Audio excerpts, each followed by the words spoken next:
السلام علیکم ویورز. پہلا سوال ہے عادل حسین اسلام آباد. وہ کہہ رہے ہیں کہ آزاد کشمیر الیکشن نواز شریف اور شہباز شریف نے ان کی کمان مریم نواز کے ہاتھ سونپ دی ہے. کیا مریم نواز آزاد کشمیر الیکشن میں مسلم لیگ نون کو جتوانے میں کامیاب ہوں گی؟ کیا مریم نواز ہی پاکستان کا مستقبل ہے؟ اللہ نہ کرے. یہ الیکشن یہ ثانوی ہیں، ہار جیت اس میں ہوتی رہتی ہیں. مجھے نہیں پتہ وہاں کے لوکل حالات کیا ہیں. مجھے زیادہ بہتر اندازہ ہوتا ہے اپنے پروونس کا. سندھ کے بارے میں بات کرتے ہوئے مجھے سوچنا پڑتا ہے افغانستان کے بلوچستان کے بارے میں بھی. اللہ نہ کرے کہ مریم نواز پاکستان کا مستقبل ہو، کیونکہ ان کے جو والد ہیں نواز صاحب، وہ پاکستان کا ماضی رہے ہیں. انہوں نے کیا دیا آپ کو؟ قرضوں کی ذلت کے علاوہ وہ جو پتہ نہیں کیا ملک سنوارو، قرض اتارو، پیلی ٹیکسیاں. خدا کا خوف کرو. اتنے خوفناک کمیشنز. میں گوروں کی لکھی ہوئی کتابیں، میں اپنی بات ہی نہیں کر رہا. میں ایک زمانے میں کتابیں رکھ کے بیٹھا کرتا تھا، اب تو میں تھک گیا ہوں. تو جن کا مستقبل یہ ہے، اللہ نہ کرے اگر وہی اس ملک کا مستقبل ہے تو پھر سمجھ لیں کوئی مستقبل نہیں. رہ گیا آزاد کشمیر کا الیکشن، تو مجھے نہ وہاں کے مزاج کا پتہ ہے، سچی بات ہے، نہ مجھے وہاں کے حالات کا پتہ ہے. تو اچھا، جہاں تک آپ کے سوال کے حصے کا تعلق ہے کہ مسلم لیگ نون میں آوازیں بلند ہونا شروع ہو گئی ہیں کہ وہ شہباز شریف کو وزیر اعظم دیکھنا چاہتے ہیں، تو میں سمجھتا ہوں کہ اگر میرا ذاتی اسیسمنٹ ہے کہ میاں شہباز شریف ایک متوازن شخص ہیں اس فیملی میں. جو ان کے بڑے بھائی ہیں وہ ایک اور طرح کا، ان کا مائنڈ سیٹ میرا خیال ہے کچھ اور ہی طرح کا ہو گیا ہے. صاحبزادی ان کی ویسے ہی پتہ نہیں کون سی ٹون میں، کس انداز میں گفتگو کرتی ہیں. تو ہمیں بنیادی طور پہ ہم مسلمانوں کو حکم ہے اعتدال اور میانہ روی کا. اس کا دامن کسی قیمت پہ چھوڑنا نہیں چاہیے.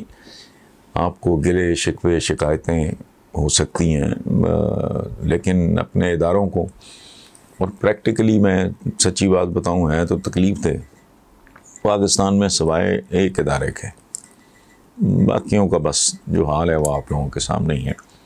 اس لیے میں تو ذاتی طور پہ یہ نہیں چاہتا کہ مریم نواز پاکستان کا، تو خدا کی پناہ پھر کیا مستقبل ہوگا اگر وہ پاکستان کا مستقبل ہے. یہ بھی تو بہرحال اللہ نہ کرے کوئی جہاز جب کریش کرتا ہے تو club class, first class, economy, پھر سارا کچھ ہی جاتا ہے. معاشرہ جب نیچے گر رہا ہو، زوال پذیر ہو، انحطاط کا شکار ہو، تو پھر کیا مفتی، کیا مولوی، کیا آپ کے علماء اور فضل، یہ نہیں، پھر کچھ بھی نہیں ہے. آپ مجھے بتائیں، وہ ایریاز بتائیں پاکستان کے. میں انتظار کروں گا آپ کے جواب کا. مجھے صرف 2-3 ایسے ایریاز بتائیں جو آئیڈیل طریقے سے پرفارم کر رہے ہیں، بس. اچھا، اب آپ نے پوچھا ہے کہ جی سیاستدان، بیوروکریٹ، علماء کرام.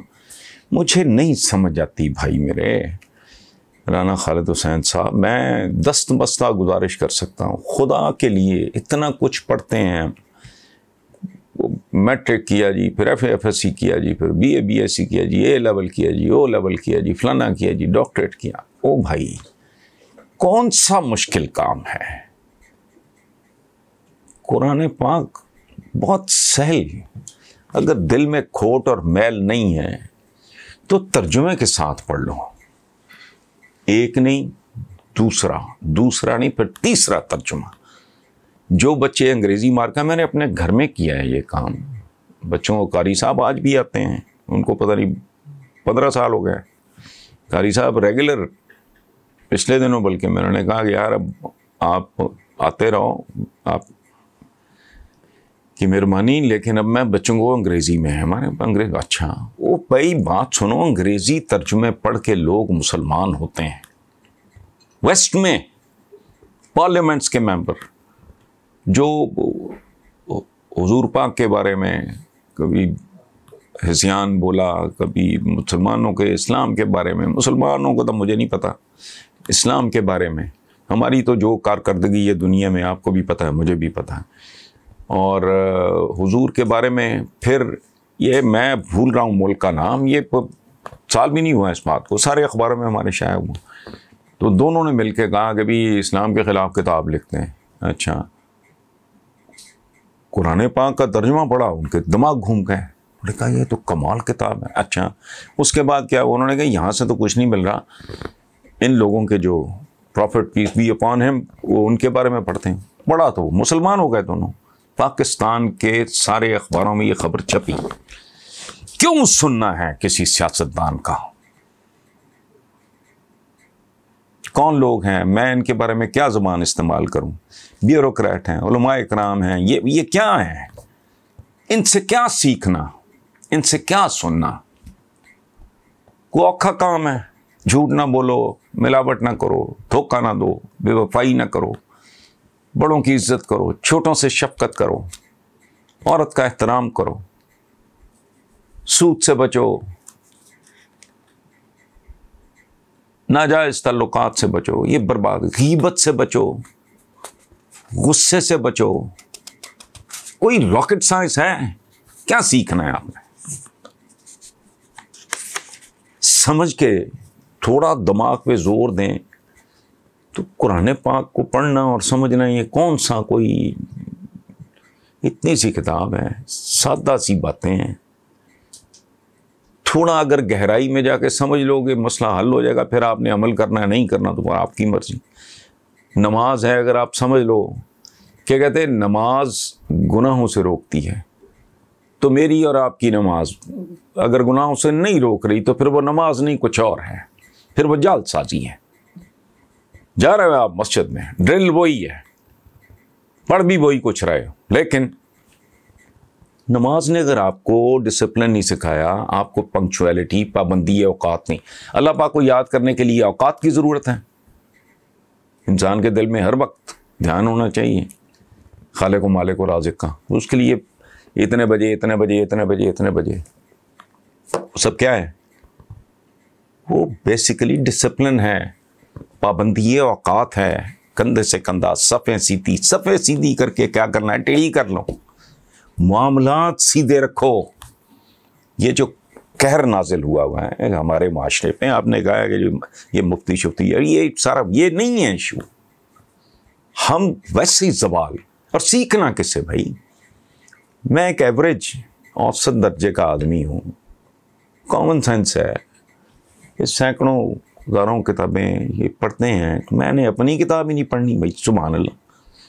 میں ایسے ہائی لائٹر رکھ کے پڑھتا ہوں، جو چیز نہیں سمجھ آ رہی، کو بہت ہی مشکل لگ رہی ہے، تھوڑی سی محنت کرو سمجھ آ جائے گی. اس میں کیا ہے، اس میں کون سی ایسی کمپلیکیٹڈ کوئی کچھ بھی نہیں. زندگی گزارنے کا ڈھب ہے، اسلوب ہے، طریقہ ہے، ایک ضابطہ حیات ہے.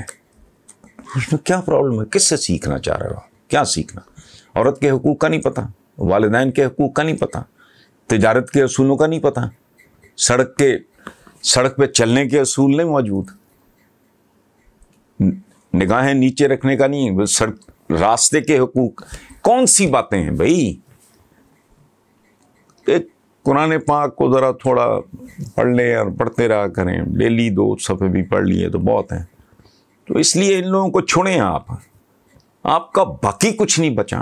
آپ کے اسکولوں میں کیا ہو رہا ہے؟ آپ مدرسوں کو رو رہے ہیں. آپ کے ہائی پروفائل اسکولس کے باہر ایش میش اس طرح کے، ہمارے زمانے میں تو یہ نشے نہیں ہوتے تھے، مجھے تو ان کے نام بھی نہیں آتے، وہ بکتی ہے.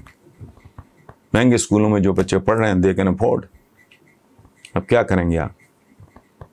اکثر خبریں چھپتی ہیں بارات میں 2 نمبر شراب پی کے بندے اندھے ہو گئے، اتنے باراتی مر گئے. کون ٹھیک ہے؟ بیوروکریسی آپ کی. مجھے آپ بتا دیں 22ویں گریڈ کا افسر اگر اس کے حلال کھا رہا ہے وہ زندہ کیسے ہے؟ اگر اس کے ماں باپ کی سپورٹ نہیں ہے، سسرال کی طرف سے سپورٹ نہیں ہے، مجھے سادگی سے بتا دیں آپ 60-65 ہزار لینے والا ہے، سچ و زندہ کیسے ہے؟ میری سمجھ سے باہر ہے۔ آپ نے ہر اعتبار سے معاشرے کو ڈی جنریشن اپنی آخری انتہا پہ ہے، تو یہ بیچارے مفتی وغیرہ یہ ایک سفوکیٹڈ سوسائٹی ہے، اس میں لاجک، ریزن، ریشنل نام کی کسی شے کا کوئی وجود نہیں، ہر چیز ہم نے کارپٹ کے اندر گھسائی ہوئی ہے، منافقت اپنی معراج پہ ہے۔ ایک دو چیزوں کے اڈے ختم کیے، پورے شہر میں اڈے پھیل گئے، سب کو پتہ ہے۔ تو اس لیے ان جو ہیں مفتی صاحبان، اور ہاں یہ اس لیے تھوڑا سا آڈ لگتا ہے کہ اگر کوئی استاد ہی پیپر لیک کر دے یا بیچ دے، یا کوئی اساتذہ ہی امتحانی مرکز نیلام کر دیں اور پیسے لے کے نقل کرائیں، تو یہ بات بہت ایگزیجریٹ ہو جاتی ہے جب کوئی مولوی یا عالم یا اس ٹائپ کا کوئی آدمی جو مذہب کے ساتھ جس کا پیشہ پڑھانا ہے، یا کوئی امامت کر رہا ہے یا فلانا کر رہا ہے، وہ ذرا اس لیے زیادہ وہ ہائی لائٹ ہو جاتی ہے۔ ادروائز کیا ہے، یہ صاحب اگر مفتی نہ بھی ہوں تو اس کا مطلب ہے اگر یہ مفتی نہ ہوتے تو ٹھیک تھا، نہیں ہے۔ ہم بہت بری طرح زوال کا شکار ہیں۔ اور میں آپ کو ایک بات عرض کروں رانا صاحب آخری، مجھے چند لوگوں نے یہ تانا دیا کہ جی آپ اپنے آپ کو ہی کوستے رہتے ہیں، خود ملامتی، تو میں نے پچھلے دنوں کالم میں لکھا بھی ہے کہ یار میں اس امید پہ کرتا ہوں کہ اگر کوئی 2-4-5% لوگ بھی اپنے آپ پہ رحم کھا لیں، کر کیا رہے ہیں؟ ڈاکٹر مستری کو لوٹ رہا ہے، مستری اس کو لوٹ رہا ہے، وہ اس والے کو اس کو ٹیکا سبزی والا لگا رہا ہے، سبزی والے کو گوشت والا، کیا تماشا ہے؟ انسانی معاشرہ تو کہتے ہوئے بھی اس کو شرم آتی ہے۔ اس لیے جب تک یہ تبدیل نہیں ہوتا تب تک اس کو برداشت کریں، اور تبدیل ہوتا سچی بات ہے مجھے دور دور تک یہ دکھائی نہیں دیتا۔ Thank you G.